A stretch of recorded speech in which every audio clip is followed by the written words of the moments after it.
Question et commentaire. The Honourable Member for Nanaimo Ladysmith.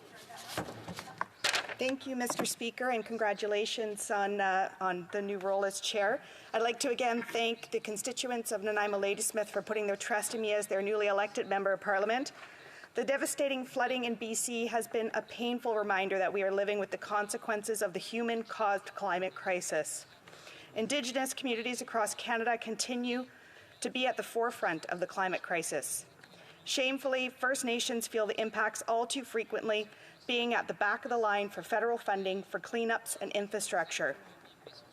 Chief Roxanne Harris and the Staminas First Nation in my riding have felt these impacts from the flooding firsthand, and the delays in funding have only made matters worse.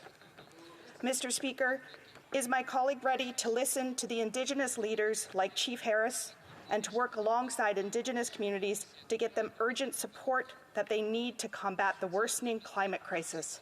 Thank you. The Honourable Member for Cloverdale Langley City. I'd like to thank my honourable colleague from British Columbia for that question. And absolutely, we need to work with all populations, all communities. The Indigenous community is often at so many disadvantages, and so it's important that we're there for them. Now, in the latest flooding event, there was money immediately made available to a number of First Nations that were affected, and it was to help get supplies and other goods into the communities and to provide any assistance that was needed.